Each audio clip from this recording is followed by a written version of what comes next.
ವಿದ್ಯಾರ್ಥಿಗಳೆಲ್ಲರಿಗೂ ನನ್ನ ನಮಸ್ಕಾರಗಳು ಹಾಗೂ ಈ ದಿನದ ಆನ್ಲೈನ್ ತರಗತಿಗೆ ತಮ್ಮೆಲ್ಲರನ್ನೂ ಸ್ವಾಗತಿಸುತ್ತಾ ಈ ದಿನದ ತರಗತಿಯನ್ನು ಪ್ರಾರಂಭ ಮಾಡ್ತಾ ಇದ್ದೇನೆ. ನಿನ್ನೆಯ ಒಂದು ತರಗತಿಯಲ್ಲಿ ನಾವು ಏನು anaerobic type of respiration, that is glycolysis in cells,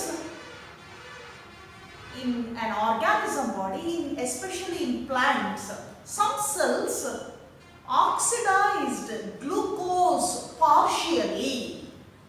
By that time, glucose oxidized partially and give rise pyruvic acid, the end product of glycolysis, without oxygen. Hence, that is called anaerobic type of respiration or glycolysis, breakdown of glucose molecules or oxidation of glucose molecule partially gave rise pyruvic acid finally, that is the end product. In glycolysis, there are 10 steps are involved. During these 10 steps, with the help of enzymes to convert pyruvic acid finally. So in glycolysis, the end product is pyruvic acid. Here in this step, the breakdown or conversion of glucose into pyruvic acid, they need not oxygen. That is very important. ಈ glycolysis step ಅನ್ನು ನಾವು ನಿನ್ನೆ ಅಭ್ಯಾಸ ಮಾಡಿದಾಗ glucose ಅಂತಕ್ಕಂಥದ್ದು partial ಆಗಿ ಏನಾಗುತ್ತೆ, oxidise ಆಗಿಬಿಟ್ಟು 10 ಸ್ಟೆಪ್ಸ್ಗಳನ್ನು ಒಳಗೊಂಡು ನಂತರ ಪೈರುವಿಕ್ ಆಸಿಡ್ ಅನ್ನು ಕೊಡುತ್ತೆ. ಇಲ್ಲಿ ಸ್ವಲ್ಪ ಪ್ರಮಾಣದಲ್ಲಿ ಎನರ್ಜಿ ಏನಾಗ್ತದೆ, ರಿಲೀಸ್ ಆಗ್ತದೆ. ಆ ರಿಲೀಸ್ ಆದಂಥ ಎಲ್ಲ ಎನರ್ಜಿಯನ್ನ ATP ಸಿಂಥಸಿಸ್ಗೆ ಬಳಸ್ಕೊಳ್ಳೋದಿಲ್ಲ. ಸ್ವಲ್ಪ ಮತ್ತೆ ಏನಾಗ್ತದೆ, break down or synthesis of ಮಾಲಿಕ್ಯೂಲ್ಸ್ಗೆ ಮತ್ತೆ ಆ ATP ಏನಾಗುತ್ತೆ, ರಿಕ್ವೈರ್ ಆಗ್ತದೆ. ಈ ಗ್ಲೈಕೋಲಿಸಿಸ್ ಸ್ಟೆಪ್ ಅಲ್ಲಿ ಏನಾಗುತ್ತೆ, ಕೆಲವು ಸೆಲ್ಸ್ಗಳು, ಬಾಡಿಯ ಕೆಲವು ಸೆಲ್ಸ್ಗಳು, ಪ್ಲಾಂಟ್ ಬಾಡಿನಲ್ಲಿ ಎಲ್ಲ ಸೆಲ್ಸ್ ಅಲ್ಲ, ಕೆಲವು ಸೆಲ್ಸ್ಗಳು ಈ ರೀತಿ ಗ್ಲೂಕೋಸ್ ಅನ್ನ, ಸ್ಟೋರ್ಡ್ ಫುಡ್ ಏನಿದೆ ಫೋಟೋಸಿಂಥಸಿಸ್ ಇಂದ ಬಂದಂತಹ ಈ ಗ್ಲೂಕೋಸ್ ಅನ್ನ ಏನ್ ಮಾಡುತ್ತೆ, ಬ್ರೇಕ್ ಡೌನ್ ಮಾಡುವಾಗ ಆಕ್ಸಿಜನ್ ಅನ್ನ ಇಲ್ಲದೇನೆ ಅದನ್ನ ಆಕ್ಸಿಡೈಸ್ ಮಾಡ್ತದೆ. ಬೇಕಾಗಿಲ್ಲ ಅದಕ್ಕೆ ಆಕ್ಸಿಜನ್, ಪಾರ್ಷಿಯಲ್ ಆಗಿ ಗ್ಲೂಕೋಸ್ ಏನಾಗುತ್ತೆ, ಕನ್ವರ್ಟ್ ಆಗಿ ಪೈರುವಿಕ್ ಆಸಿಡ್ ಆಗ್ತದೆ. ಇದನ್ನೇ ನಾವು ಗ್ಲೈಕೋಲಿಸಿಸ್ ಅಂತ ಕರ್ವಿ ಅಥವಾ EMP pathway. Embedden, Mayerhof and Parnas, these are 3 scientists explained that glycolysis steps. Hence it is also called EMP pathway. Now in today's class, we discussed about in some cells of the plant body or in an organism, animal body, that is in prokaryotes or bacteria, prokaryotes like bacteria, then eukaryotes also, unicellular eukaryotes. ಈ glycolysis ಅಲ್ಲಿ ಏನಾಗ್ತದೆ, ಏನು end product ಬಂತಲ್ಲ ಪೈರುವಿಕ್ acid, ಕೆಲವು ಸಂದರ್ಭದಲ್ಲಿ ಏನಾಗುತ್ತಿದ್ದು 3 ರೀತಿಯಲ್ಲಿ ಈ ಪೈರುವಿಕ್ acid ಅನ್ನೇ ಬಳಸಿಕೊಂಡು ಏನಾಗುತ್ತೆ, ಸೆಲ್ಸ್ಗಳು, ಕೆಲವು ಪ್ರೋಕ್ಯಾರಿಯೋಟಿಕ್ ಅಂದ್ರೆ ಬ್ಯಾಕ್ಟೀರಿಯಾ ಸೆಲ್ ಅಲ್ಲಿ, ಹಾಗೆ ಏಕಕೋಶ ಜೀವಿಗಳು ಯೂಕ್ಯಾರಿಯೋಟಿಕ್ ಅಲ್ಲಿ ಏಕಕೋಶ ಜೀವಿಗಳು ಏನಿದಾವೆ ಅಲ್ಲಿ ಏನಾಗ್ತದೆ, ಇದೇ ಪೈರುವಿಕ್ ಆಸಿಡ್ ಅನ್ನ ತಳಹದಿಯಾಗಿ ಇಟ್ಟುಕೊಂಡು ಸ್ಟೆಪ್ಸ್ ನಡೆಯುತ್ತಲ್ಲಿ ಆಕ್ಸಿಡೇಷನ್ ಆಗ್ತದೆ ಬೇರೆ ಬೇರೆ ರೀತಿನಲ್ಲಿ. ಇದನ್ನ ನಾವು in glycolysis, in some cells of the body, plant as well as animal prokaryotic organisms, there are 3 ways glycolysis release pyruvic acid, that pyruvic acid converted into different types. So in glycolysis, in other way, it requires 3 pathways to release pyruvic acid that is converted into lactic acid, alcohol, ethanol, and the last one is pyruvic acid, that is in aerobic respiration that converted into oxaloacetic acid. There are three pathways including in the glycolysis. One way, ಒಂದು ರೀತಿನಲ್ಲಿ ಮತ್ತೆ ಆ ಪೈರುವಿಕ್ acid ಏನಾಗ್ತದೆ, ಕೆಲವು bacteria ಸೆಲ್ಲಲ್ಲಿ ಹಾಗೆ ಏಕಕೋಶ ಜೀವಿಗಳು ಯೂಕ್ಯಾರಿಯೋಟಿಕ್ ಸೆಲ್ಲಲ್ಲೂ ಕೂಡ ಆ ಪೈರುವಿಕ್ ಆಸಿಡ್ ಅನ್ನೇ ಇಟ್ಕೊಂಡು ಏನಾಗುತ್ತೆ, ಬೇರೆ ಬೇರೆಯಾಗಿ ಕನ್ವರ್ಟ್ ಆಗ್ತದೆ. ಕೆಲವು ಸೆಲ್ಸ್ ಅಲ್ಲಿ ಪ್ರಾಸೆಸ್ ನಡೆಯುತ್ತೆ, ಅದೇ ಪೈರುವಿಕ್ ಆಸಿಡ್ ಅನ್ನ ಇಟ್ಕೊಂಡು ಆ ಪೈರುವಿಕ್ ಆಸಿಡ್ ಏನಾಗುತ್ತೆ ಮತ್ತೆ ಕನ್ವರ್ಷನ್ ಆಗ್ತದೆ. ಇದನ್ನೇ there are other three pathways including in glycolysis in bacteria and unicellular eukaryotic cells. So in glycolysis, those three pathways in cells of bacteria or unicellular eukaryotic cells, one pathway is lactic acid fermentation.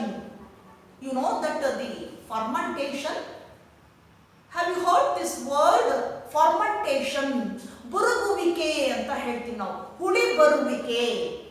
So one of the good example for fermentation, fermenting process, ನಿಮ್ಮ ಮನೆಯಲ್ಲಿ ನಿಮ್ಮ ತಾಯಿ ಮಾರನೇ ದಿನಕ್ಕೆ next ಡೇಗೆ ದೋಸೆ ಅಥವಾ ಇಡ್ಲಿಗೆ ಹಿಟ್ಟನ್ನು ಪ್ರಿಪೇರ್ ಮಾಡ್ತಾರೆ, ರುಬ್ಬಿಟ್ಟು ಇಡ್ತಾರೆ.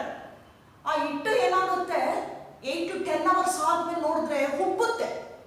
ಆ ಹುಬ್ಬುವಿಕೆ ಯಾಕೆ ಅಂದಾಗ ಫರ್ಮೆಂಟ್ ಆಗುತ್ತಾ, ಹಿಟ್ಟು ಫರ್ಮೆಂಟ್ ಆಗ್ತದೆ, ಒಂದು ಪ್ರೋಸೆಸ್ ನಡೆಯುತ್ತೆ ಒಳಗಡೆ, ಫರ್ಮೆಂಟೇಷನ್ ಅಂತ ಕರಿತೀವಿ. ಬುರುಗುವಿಕೆ, ಹುಬ್ಬುವಿಕೆ, ಅದು ಹುಳಿ ಟೇಸ್ಟ್ಗೆ ಟರ್ನ್ ಆಗ್ತದೆ. ಆ ಫರ್ಮೆಂಟೇಷನ್ ಅಲ್ಲಿ ಈಸ್ಟ್ ಸೆಲ್ ಪಾತ್ರ ವಹಿಸುತ್ತೆ. That is due to the activity of yeast. Yeast ಏನದು, ಫಂಗೈ ಅದು ಈಸ್ಟ್. ಹಾಗಾಗಿ ಆ ಬುರುಗುವಿಕೆ ಬರ್ತದೆ. ಆ ಬುರುಗುವಿಕೆಗೆ ಕಾರಣ ರಿಲೀಸ್ ಆಫ್ ಕಾರ್ಬನ್ ಡೈಆಕ್ಸೈಡ್. ಆ ಹಿಟ್ಟು ಹುಬ್ಬಿರುತ್ತಲ್ಲ, ಆ ಕಾರಣ ಏನದು ಅಂತಂದ್ರೆ ಅಲ್ಲಿ ಕಾರ್ಬನ್ ಡೈಆಕ್ಸೈಡ್ ರಿಲೀಸ್ ಆಗಿರ್ತದೆ ಆ ಫರ್ಮೆಂಟೇಷನ್ ಪ್ರೋಸೆಸ್ ಅಲ್ಲಿ. ಇದನ್ನ ನಾವು ಫರ್ಮೆಂಟೇಷನ್ ಅಂತ ಕರಿತೇವೆ. ಹಾಗಾದ್ರೆ ಇದೇ ಗ್ಲೈಕಾಲಿಸಿಸ್ ಅಲ್ಲಿ ಬೇರೆ ಬೇರೆ ಸೆಲ್ಸ್ಗಳಲ್ಲಿ ಮತ್ತೆ 3 ರೀತಿಯಲ್ಲಿ ಪೈರುವಿಕ್ ಆಸಿಡ್ ಬಳಕೆ ಆಗ್ತದೆ. ಒಂದು ಲ್ಯಾಕ್ಟಿಕ್ ಆಸಿಡ್ ಫರ್ಮೆಂಟೇಷನ್ ಅನ್ನೋದ್ರಲ್ಲಿ, ಎರಡನೇದು alcoholic fermentation, third one is aerobic respiration. ಹೀಗೆ 3 ಸೈಡ್ ಅಲ್ಲಿ ಬರ್ತಕ್ಕಂಥ ಪಾತ್ವೇಸ್ ಇದು. ಗ್ಲೈಕಾಲಿಸಿಸ್ ಸ್ಟೆಪ್ ನೋಡಿದ್ವಿ, ಮತ್ತೆ 3 ಪಾತ್ವೇಸ್ ಅಲ್ಲಿ ಹೇಗೆ ಆ ಪೈರುವಿಕ್ ಆಸಿಡ್ ಅನ್ನು ಬಳಸಿಕೊಳ್ತದೆ ಅನ್ನೋದನ್ನ ನಾವು ನೋಡ್ತಾ ಹೋಗೋಣ briefly.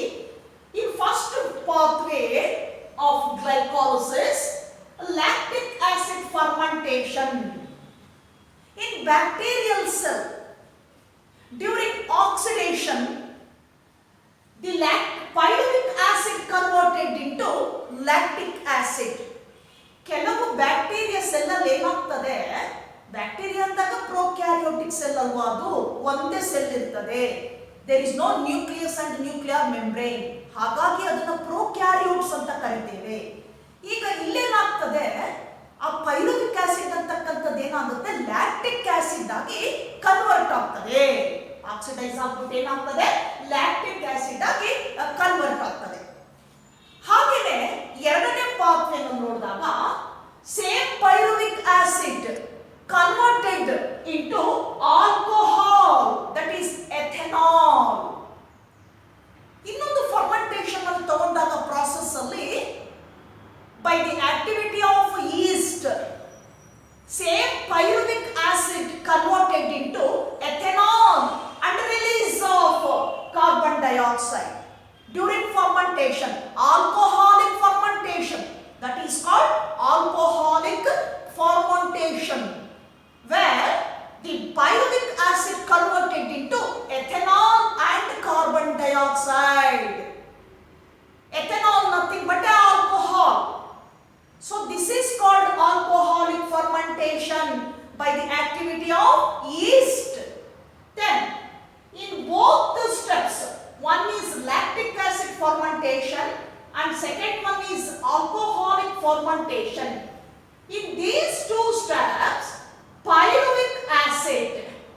decarboxylase, that is the activity catalyzed by the activity, that is conversion of lactic acid and conversion of ethanol from the pyruvic acid, lactic acid fermentation and alcoholic fermentation.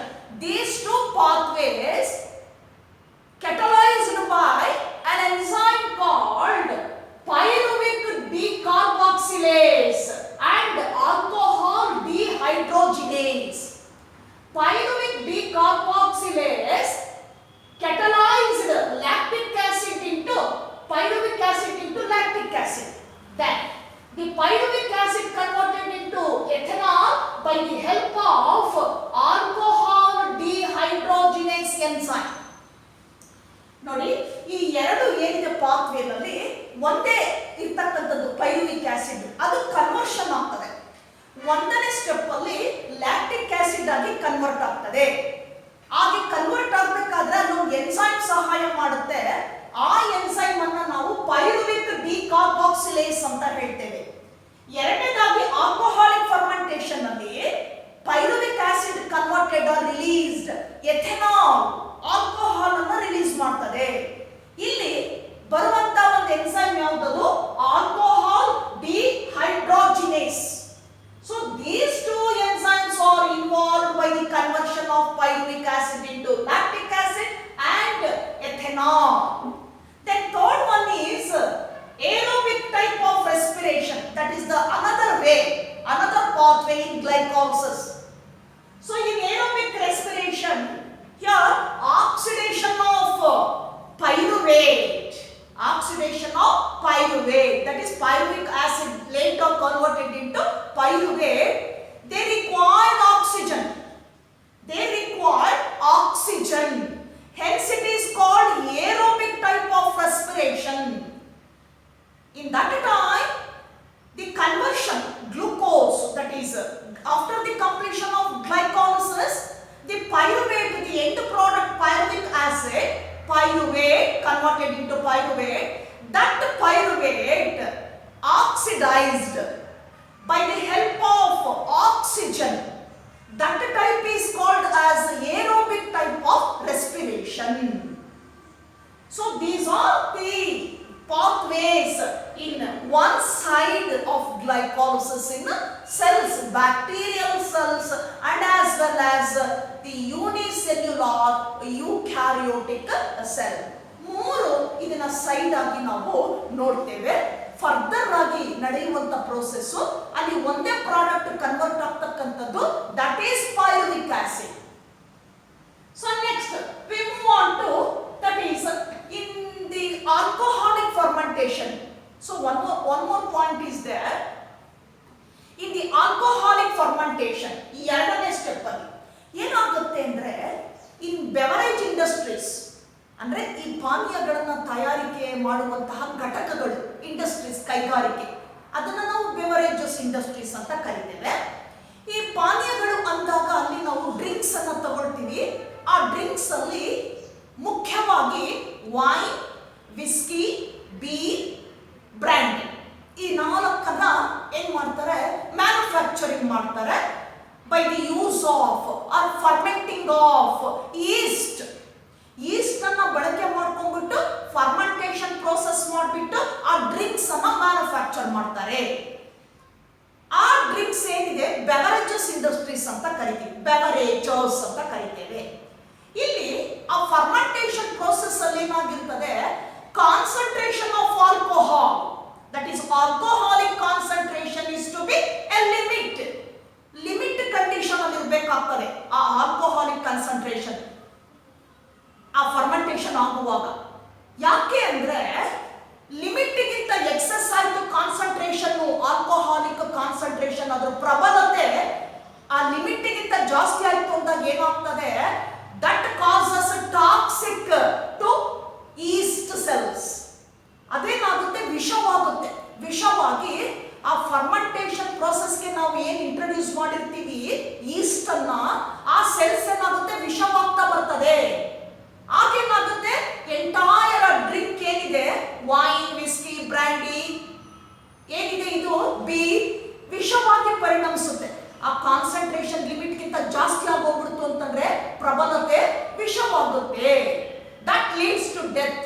ಅದು ಮುಂದೆ ಅದನ್ನು ತಗೊಂಡಂತಹ ವ್ಯಕ್ತಿಗಳೇನಾಗ್ತಾರೆ, ಸಾಯುವಂತ ಸಂದರ್ಭ ಇರ್ತದೆ. ಸೊ ಇದು ನಾವು concentration ಅಂತ ಕರಿತೀವಿ. Alcoholic concentration is to be a limit. ಒಂದು ಲಿಮಿಟ್ ಅಲ್ಲಿ ಇರಬೇಕು. ಎಷ್ಟಿರಬೇಕು? Alcohol concentration is in limit that is about 15 to 16%. ಎಷ್ಟು ಪರ್ಸೆಂಟ್ ಅಲ್ಲಿ ಇರಬೇಕು? ಅದು 15ರಿಂದ 16%. That is the limit of alcoholic concentration in beverages.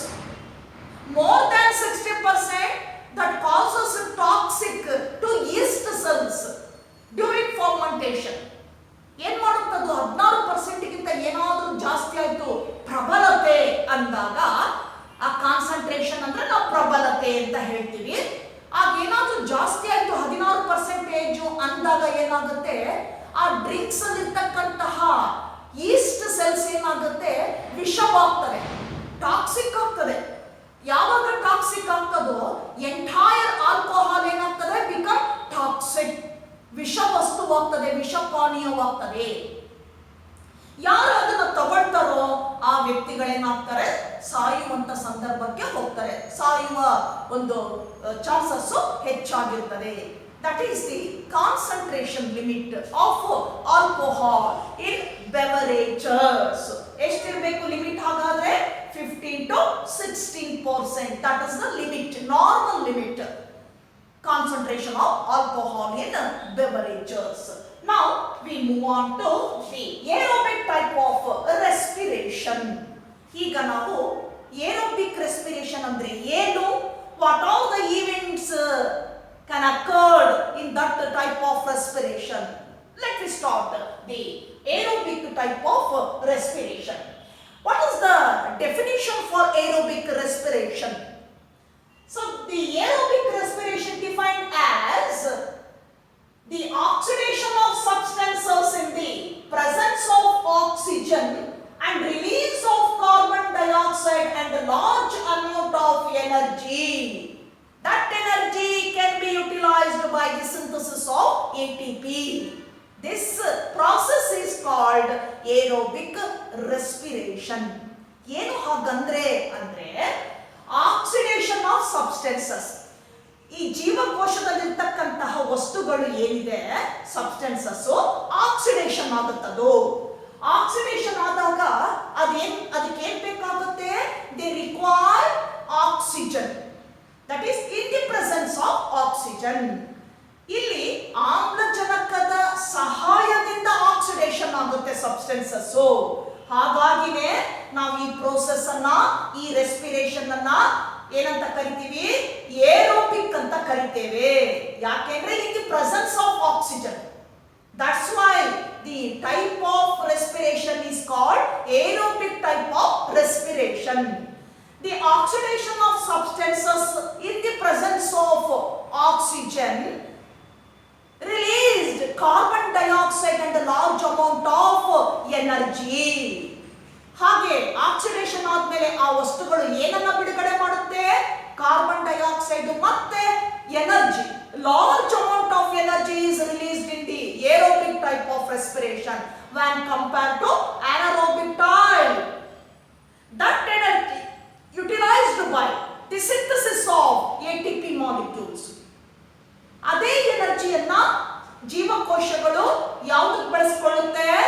ATP, energy bonds, energy molecules ಅನ್ನ ತಯಾರು ಮಾಡಲಿಕ್ಕೆ ಬಳಸಿಕೊಳ್ತಾರೆ. So this is the definition for aerobic respiration. Then where does it occurs? ಎಲ್ಲಿ ನಡೆಯುತ್ತೆ ಹಾಗಾದ್ರೆ? ನಾವು ನೋಡಿದ್ವಿ glycolysis steps. Glycolysis, that is anaerobic respiration, takes place in cytoplasm. Whereas aerobic respiration takes place in the mitochondria of the cell. ಹಾಗಾದ್ರೆ aerobic respiration ಎಲ್ಲಿ ನಡೆಯುತ್ತೆ? ಯಾವ site ಅಲ್ಲಿ, ಯಾವ ಜಾಗದಲ್ಲಿ ನಡೆಯುತ್ತೆ ಸೆಲ್ ಅಲ್ಲಿ? ಮೈಟೋಕಾಂಡ್ರಿಯಾ.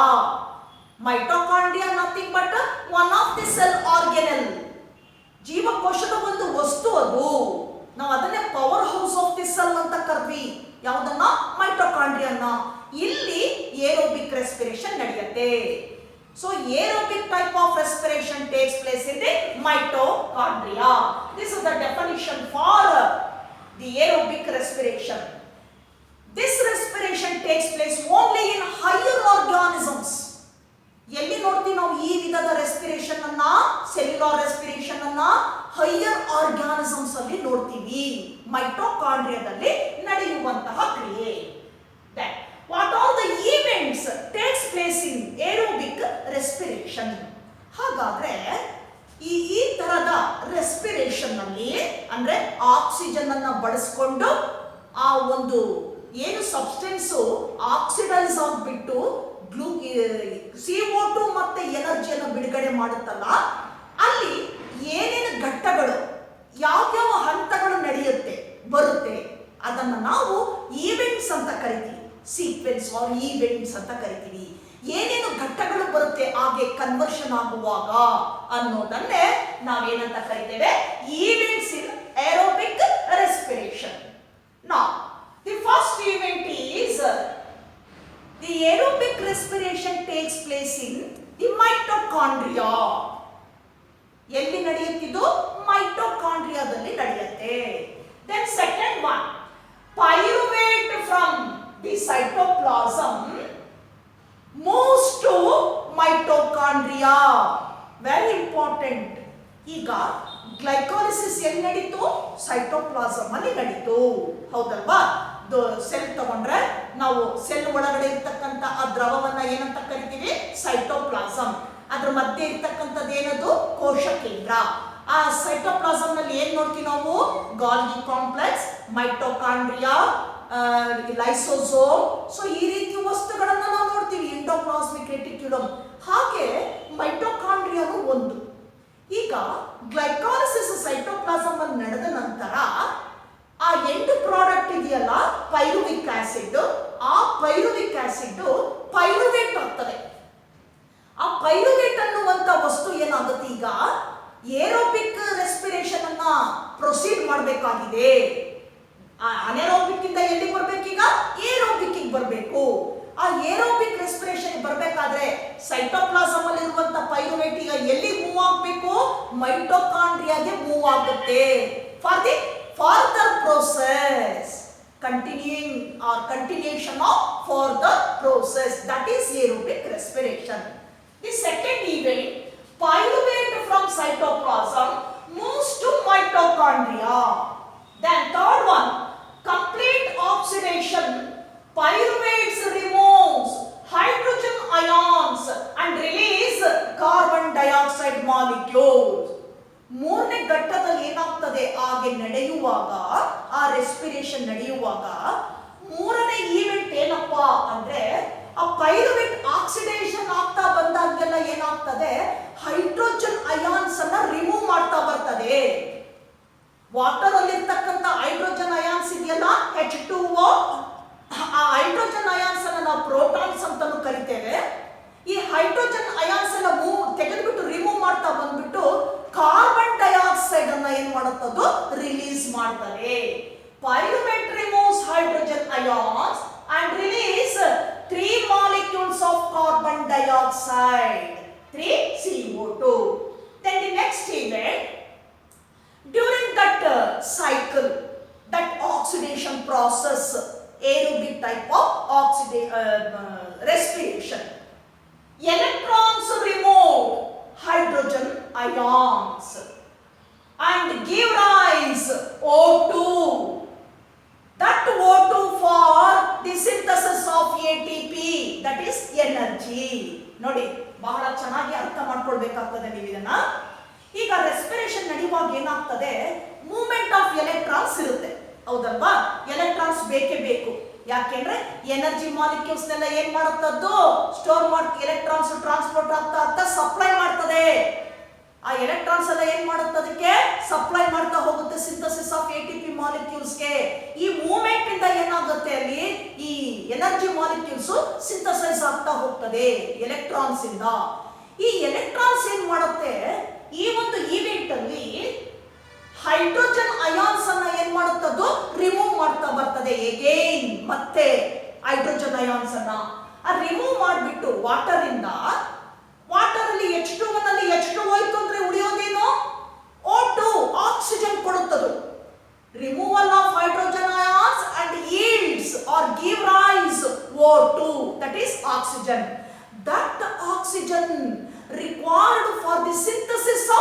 ಎನರ್ಜಿ. ಈಗ ನೋಡಿ, ಆ ಎಲೆಕ್ಟ್ರಾನ್ಸ್ ವಾಟರ್ ಅಲ್ಲಿರ್ತಕ್ಕಂಥ ಹೈಡ್ರೋಜನ್ಸ್ ಅನ್ನ ಏನ್ ಮಾಡುತ್ತದು, ತೆಗೀತಾ ಬರ್ತದೆ. ರಿಮೂವ್ ಮಾಡಿಬಿಟ್ಟು ಏನನ್ನ ಕೊಡುತ್ತದು, ಆಕ್ಸಿಜನ್ ಕೊಡುತ್ತೆ. ಈ ಆಕ್ಸಿಜನ್ ಆ ಎಲ್ಲ ಒಂದು ಪ್ರಾಸೆಸ್ ಅನ್ನ ಏನ್ ಮಾಡುತ್ತದು, ಕಂಟಿನ್ಯೂ ಮಾಡ್ತದೆ. ಆ ಕಂಟಿನ್ಯೂ ಮಾಡಿದಾಗ ಆ ಆಕ್ಸಿಜನ್ ಅನ್ನ ಬಳಸ್ಕೊಂಡು ಈ ರೆಸ್ಪಿರೇಷನ್ ನಡೆಯುತ್ತೆ. ಕೊನೆಗೆ ಏನ್ ಬಿಡುಗಡೆ ಆಗುತ್ತೆ, ಎನರ್ಜಿ ಬಿಡುಗಡೆ ಆಗ್ತದೆ. So utilisation of oxygen and release large amount of energy. Large amount of energy. So these are the events, main events occur in aerobic type of respiration. Then the begins of aerobic respiration or starting of aerobic respiration. It starts from the substance pyruvate. Pyruvate from the cristae of mitochondria moves to the matrix of the mitochondria. ಈಗ aerobic respiration ಪ್ರಾರಂಭ ಆದಾಗ ಈ pyruvate ಇದೆಯಲ್ಲ, ಈ ವಸ್ತು ಏನ್ ಮಾಡುತ್ತೆ, ಚಾಲನೆ ಕೊಡುತ್ತೆ, ಆಕ್ಸಿಡೇಷನ್ ಆಗ್ಲಿಕ್ಕೆ ಪ್ರಾರಂಭವಾಗ್ತದೆ. ಹಾಗೆ ಆ ಮೈಟೋಕಾಂಡ್ರಿಯಾದಲ್ಲಿ ಏನಿದೆ, ಈಗ ನೋಡಿ, ಇದು ಮೈಟೋಕಾಂಡ್ರಿಯಾ ಅಂದಾಗ ಸರೌಂಡೆಡ್ ಬೈ 2 ಮೆಂಬ್ರೇನ್ಸ್. ಹೌದಾ? ಒಳಗಡೆ ನಾವು ಈ ತರ ನೋಡಿದಾಗ ಫೋಲ್ಡಿಂಗ್ಸ್ ಅನ್ನ ನೋಡ್ತೀವಿ ಮೈಟೋಕಾಂಡ್ರಿಯಾದಲ್ಲಿ. So these foldings are called cristae. So the centre matrix ಏನಿದೆ ಇದು, ದಟ್ ಈಸ್ ಕಾಲ್ಡ್ ಮ್ಯಾಟ್ರಿಕ್ಸ್. ಈಗ ಈ ಪೈರುವೇಟ್ ಏನ್ ಮಾಡುತ್ತೆ, ಕ್ರಿಸ್ಟೆಯಿಂದ ಎಲ್ಲಿ ಮೂವ್ ಆಗುತ್ತಿದ್ದು, ಮ್ಯಾಟ್ರಿಕ್ಸ್ ಗೆ ಮೂವ್ ಆಗ್ತದೆ. ಫ್ರಮ್ ಕ್ರಿಸ್ಟೆ ಟು ಎಲ್ಲಿಗೆ, matrix of the mitochondria. So the pyruvate converted into ಪೈರುವಿಕ್ acid. ಏನಾಗ್ತದೆ ಅದು, ಪೈರುವಿಕ್ ಆಸಿಡ್ ಆಗ್ತದೆ. So by that time the pyruvate, when converted into pyruvic acid, then the oxidation process catalyzed by an enzyme pyruvic dehydrogenase. ಯಾವ enzyme ಇದನ್ನ catalyze ಮಾಡ್ತದೆ, pyruvic dehydrogenase. So need coenzyme A and NAD plus. ಇಲ್ಲಿ ಏನಾಗ್ತದೆ, ಈ ಒಂದು steps ಅಲ್ಲಿ 2 step ಅಲ್ಲಿ ನಡೀತದೆ. ಎಲೆಕ್ಟ್ರಾನ್ಸ್ ಮೂವ್ ಆಗ್ಬಿಟ್ಟು ಆಕ್ಸಿಜನ್ ಅನ್ನ ಬಳಸ್ಕೊಂಡು ATP ಸಿಂಥಸಿಸ್ ಮಾಡುತ್ತೆ. ಆಗ ಒಂದು ಸ್ಟೆಪ್ ಅಲ್ಲಿ ಏನಾಗ್ತದೆ, ಪೈರುವೇಟ್ ಇರ್ತಕ್ಕಂಥದ್ದು ಏನಾಗುತ್ತೆ, ಇಲ್ಲಿ ಆ ಪೈರುವಿಕ್ ಆಸಿಡ್ ಆಗುವಾಗ ಏನ್ ಮಾಡ್ತದೆ, ಕ್ರಿಸ್ಟೆಯಿಂದ ಮ್ಯಾಟ್ರಿಕ್ಸ್ ಹೋಗುತ್ತೆ. ಈ ಕ್ರಿಸ್ಟೆಯಿಂದ ಮ್ಯಾಟ್ರಿಕ್ಸ್ ಹೋಗ್ತದೆ ಸಬ್ಸ್ಟೆನ್ಸ್. ಆ ಮ್ಯಾಟ್ರಿಕ್ಸ್ ಹೋದಾಗ ಏನಾಗುತ್ತೆ, ಆಕ್ಸಿಡೈಸ್ ಆಗ್ಬೇಕೀಗ. ಆ ಆಕ್ಸಿಡೈಸ್ ಆಗ್ಬೇಕಾದ್ರೆ ಒಂದು ಎನ್ಸೈಮ್ ಬರ್ತದೆ, ಅದರ ಆಕ್ಟಿವಿಟಿಯಿಂದ ಆ ಕ್ರಿಯೆ ನಡೆಯುತ್ತೆ. ಆ ಎನ್ಸೈಮ್ ಯಾವುದು, pyruvic dehydrogenase and release of coenzyme A. Co A ಅಂತ ಕರಿತೇವೆ, ಒಂದು ಫ್ಯಾಕ್ಟರ್ ಅದು. ಕೋಎನ್ಸೈಮ್ ಎ ಅನ್ನೋದೇನದು, ಫ್ಯಾಕ್ಟರ್ ಅಂತ ಕರಿತೇವೆ. ಅಸಿಸ್ಟ್ ಮಾಡುತ್ತಷ್ಟೇ, ಅದು ಅಸಿಸ್ಟ್ ಮಾಡುವಂತಹ ಫ್ಯಾಕ್ಟರ್ಸ್ ಅದು ಕೋಎನ್ಸೈಮ್ ಎ ಅಂತ ಕರಿತೇವೆ. ಇದು that is acetyl co A ಅಂತ ಕರಿತೀವಿ. ಅಸಿಟೈಲ್ ಕೋ ಎ ಅಂತ ಹೇಳ್ತೇವೆ. Acetyl co A enzyme factor, nothing but factor. Then that enters to the cycle, aerobic type of respiration, the cycle called citric acid cycle or TCA cycle or Krebs cycle. ಈಗ ಅದು ಯಾವ ರೀತಿ ನಡೆಯುತ್ತಲ್ಲ, cycle start ಆಗ್ತದಲ್ಲ, ಆ cycle ಅನ್ನು ನಾವೇನಂತ ಕರಿತೇವೆ, citric acid cycle or TCA. What is meant by TCA? Tricarboxylic acid cycle. Acid cycle, shortly termed as TCA or Krebs cycle. Hans Krebs, a scientist, discovered or he explained this cycle. Hence it is also called Krebs cycle. 3 ಹೆಸರಿನಿಂದ ಕರಿತೀವಿ ಈಗ ಇದನ್ನ, ಈ cycle ಅನ್ನ. ಒಂದು citric acid cycle ಅಥವಾ TCA cycle, tricarboxylic acid cycle or Krebs cycle. ಈ 3ರಿಂದಲೂ ಎಕ್ಸಾಮ್ ಅಲ್ಲಿ ಯಾವ ಒಂದು ವರ್ಡ್ ಅನ್ನು ಬೇಕಾದರೂ ಉಪಯೋಗಿಸಿಕೊಳ್ಳಬಹುದು. Define or explain Krebs cycle or explain citric acid cycle or TCA cycle. So ಮೂರು ಕೂಡ ಒಂದೇ same. Now the begins of the citric acid cycle. Here the pyruvate. So condensation of pyruvate to acetyl coenzyme A. ಏನಾಗ್ತದೆ ಇಲ್ಲಿ pyruvate enter ಆಗ್ತದೆ. ಈಗ ಇಲ್ಲಿಂದ start ಆಗುತ್ತೆ citric acid cycle. Here the pyruvate, that is condensation of acetyl group, condensation of acetyl group in oxaloacetic acid, condensation of acetyl group from oxaloacetic acid. So the oxaloacetic acid condensed the acetyl group give rise ಏನು ಕೊಡ್ತದೆ citric acid. ಏನು ಕೊಡುತ್ತೀಗ citric acid ಅನ್ನ ಕೊಡುತ್ತೆ. ಇಲ್ಲಿ ನೋಡಿ ಆಕ್ಸಾಲೋಅಸಿಟಿಕ್ acid.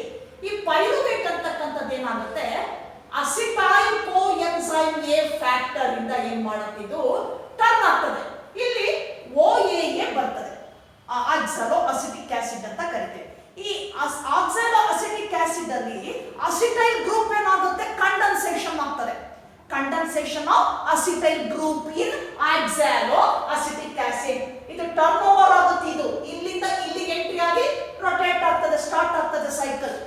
ಈ ಆಕ್ಸಾಲೋಅಸಿಟಿಕ್ acid ಅಲ್ಲಿ ಇರ್ತಕ್ಕಂಥ ಅಸಿಟೈಲ್ ಗ್ರೂಪ್ ಏನಾಗುತ್ತೆ ರಿಮೂವ್ ಆಗ್ತದೆ. ರಿಮೂವ್ ಆಗ್ಬಿಟ್ಟು ಏನನ್ನ ಈಲ್ಡ್ ಮಾಡುತ್ತದು ಸಿಟ್ರಿಕ್ ಆಸಿಡ್ ಅನ್ನ ಕೊಡ್ತದೆ, citric acid. This conversion, that is oxaloacetic acid, condensation of acetyl group of oxaloacetic acid gave rise citric acid, 6 carbon molecule citric acid by the help of an enzyme called as citric synthase. ಯಾವ enzyme ಅದು citric synthase ಅಂತ ಕರೀತೇವೆ. citric synthase ಆ enzyme ಹೆಸರು that is called citric synthase. Citric synthase. This enzyme citric synthase isomerized. Next ಏನಾಗುತ್ತದು isomerization ಗೆ ಹೋಗ್ತದೆ. So this citric synthase enzyme isomerized. Isomerization ಗೆ ಹೋಗ್ಬಿಟ್ಟು ಏನಾಗುತ್ತಿದ್ದು isocitrate ಆಗ್ತದೆ. Isocitrate. That the isocitrate give rise keto-glutaric acid. ಅದರ activity ಇಂದ ಏನು ಕೊಡುತ್ತೀಗ citric acid is converted into keto-glutaric acid. That is 5 carbon molecule substance acid.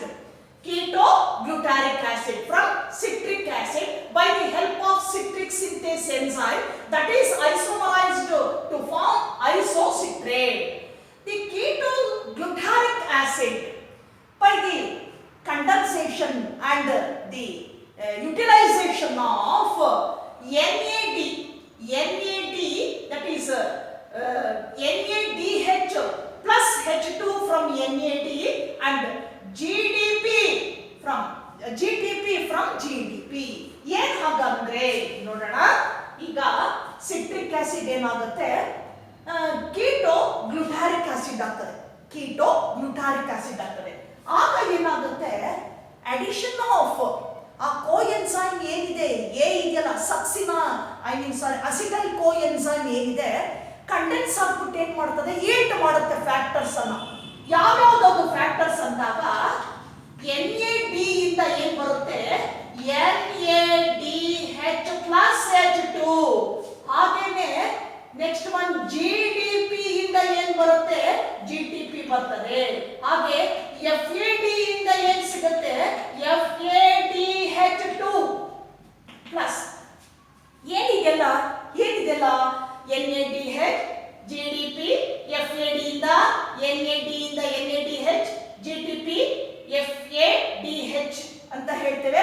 ಹಾಗೆ ನಾವು ಇದು ಏನು ಈ ಮೂರು ಫ್ಯಾಕ್ಟರ್ಸ್ ಏನು ಅಂದಾಗ ನಥಿಂಗ್ ಬಟ್ ಕೋ ಫ್ಯಾಕ್ಟರ್ಸ್. ಏನಿದೆಲ್ಲ NAD ಅನ್ನೋದು NADH, GDP ಇಂದ GTP, FAD ಇಂದ FADH, ADP ಇಂದ ATP ಏನಿದೆಲ್ಲ ಫ್ಯಾಕ್ಟರ್ಸ್, ಕೋ ಫ್ಯಾಕ್ಟರ್ಸ್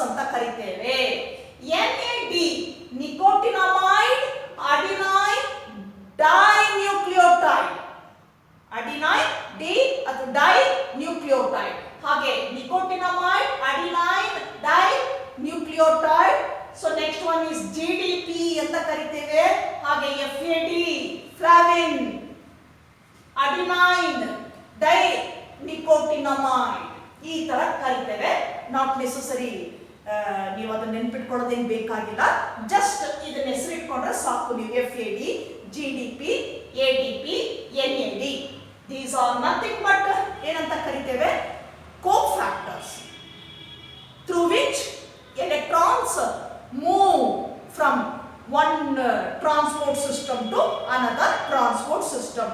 ಈ ಫ್ಯಾಕ್ಟರ್ಸ್ ಏನ್ ಮಾಡುತ್ತೆ, ಈ ಎಲೆಕ್ಟ್ರಾನ್ಸ್ ಮೂವ್ಮೆಂಟ್ ಅಲ್ಲಿ ಆ ಅಕ್ಸೆಪ್ಟಾರ್ಸ್ ಇದಾವಲ್ಲ, ಆ ಅಕ್ಸೆಪ್ಟಾರ್ಸ್ ಇಂದ ಏನ್ ಮಾಡುತ್ತೆ, ETS ಎಲೆಕ್ಟ್ರಾನ್ ಟ್ರಾನ್ಸ್ಪೋರ್ಟ್ ಸಿಸ್ಟಮ್ಗೆ ಮೂವ್ ಆಗುತ್ತೆ.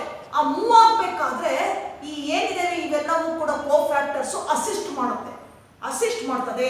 ಆ ಎಲೆಕ್ಟ್ರಾನ್ಸ್ ಅನ್ನ ಪಿಕ್ ಮಾಡ್ಕೊಳ್ತದೆ, ಆ ಮೂವ್ಮೆಂಟ್ ಗೆ ಸಹಾಯ ಮಾಡುತ್ತೆ ಈ ಕೋಫ್ಯಾಕ್ಟರ್ಸ್. ಇವೆಲ್ಲವೂ ಕೂಡ ಕೋಫ್ಯಾಕ್ಟರ್ಸ್ ಅಂತ ಕರಿತೇವೆ.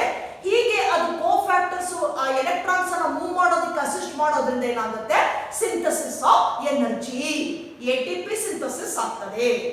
All these nothing but cofactors. ಏನಂತ ಹೇಳ್ತೀವಿ ಇದನ್ನ, ಕೋಫ್ಯಾಕ್ಟರ್ಸ್.